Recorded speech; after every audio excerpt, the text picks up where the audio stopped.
So we're here at the RAM, and we've just had a fantastic evening where we've invited people from different agencies to come along and talk about how they might use the exhibition. It's the Intimate Worlds exhibition that's coming here to the museum to engage with their service users, their clients and their students. My name's Julian Vane. I've been involved as a facilitator in the Sex and History project, and what we've been doing today is really exploring the relationships between the different organisations who are here in and around Exeter, who've got an involvement with sex, sexual health, sexual identity, and really making them kind of aware and mindful of the fact that this amazing exhibition is going to be coming in next year from the Welcome Collection, which is a really fantastic opportunity to raise the discussion and the debate about all sorts of different aspects of human sexuality. This evening has really been a way of being able to make sense of the objects that are coming here from the Science Museum. Now, objects don't really speak for themselves, so we need some form of interpretation, and how we're going to form that is an interesting process. And this session has sort of been a part of that. But also, I mean, it has a very serious theme about sexual health, making it a safe environment for people to look at the objects and talk about sex without thinking that there's any taboo. There's no wrongdoing in talking about sex or sexuality. So that's what I think is going to be wonderful about this display. Part of this project is seeing lots of different responses, and actually the importance of having everyone together, because you can talk to people individually, but actually having that collaborative work was really, really interesting. Kind of bouncing ideas off each other is always really useful, I think. The most interesting bit in a way was seeing people get the curation exercise that you did, where everyone had to take pictures and put them out in an exhibition and talk about the responses to them.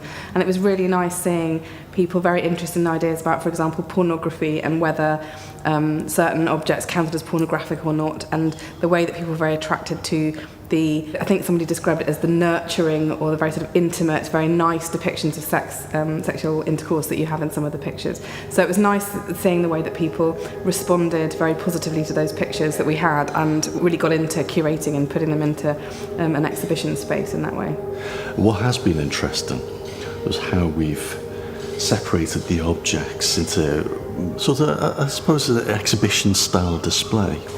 But that really has allowed me to think about people's assumptions about grouping items of a similar ilk, and they're not really like that. So that's going to be an interesting process, getting to that pivotal moment of getting a plan and seeing how the objects will make sense for the visitor. When they walk into that space, there needs to be a very striking object that they come into contact with immediately, that will hold their attention, that will draw them in like a book.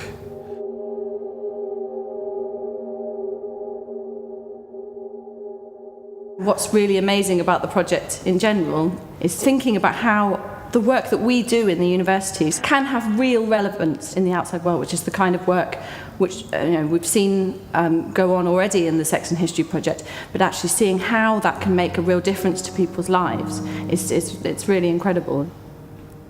With the general public, it's actually being able to engage with them on not just on these are museum pieces of ancient past, but these are relevant today, how their attitudes around sex and sexuality and sexual being affects them. Because if you look at a lot of the information that's given out, it's very clinical, it's very cold, it happens to other people.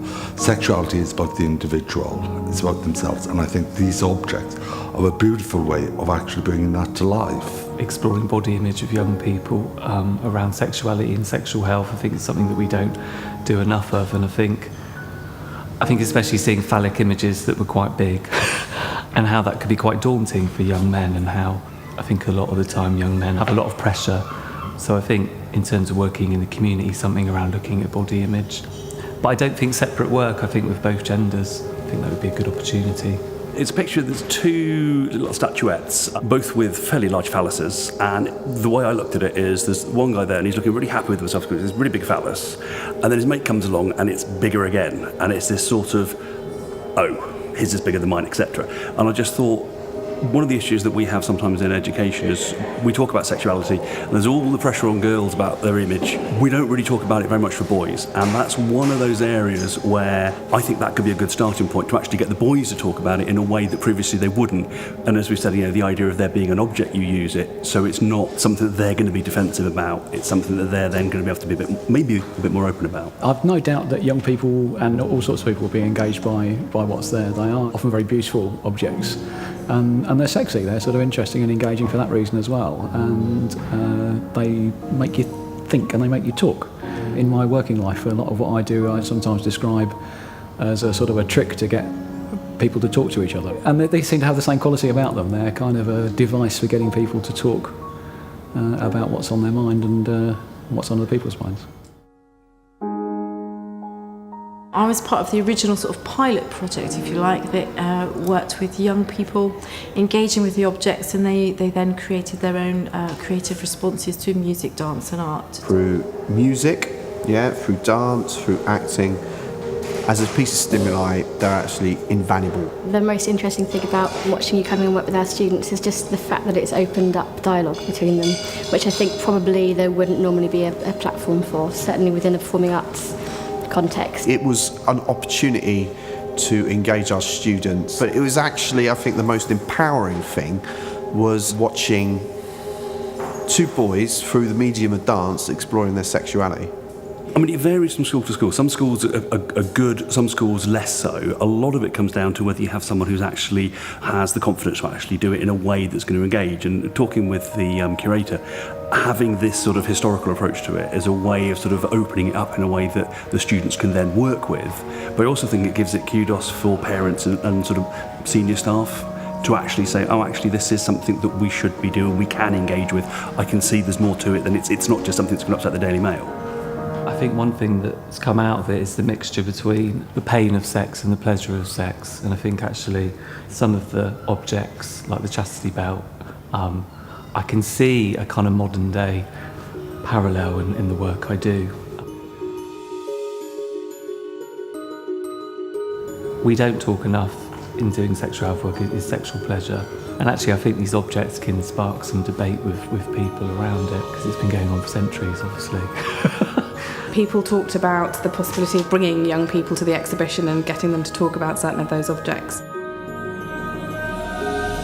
It's just an amazing opportunity to get people talking about sex and sexuality, gender issues as well, and things like body image, things that are very difficult to talk about with young people. It's fantastic to put that object in the middle and allow everybody to talk about that thing, and the most amazing discussions have taken place. It's been a fantastically positive experience, and we can't wait for more of the same.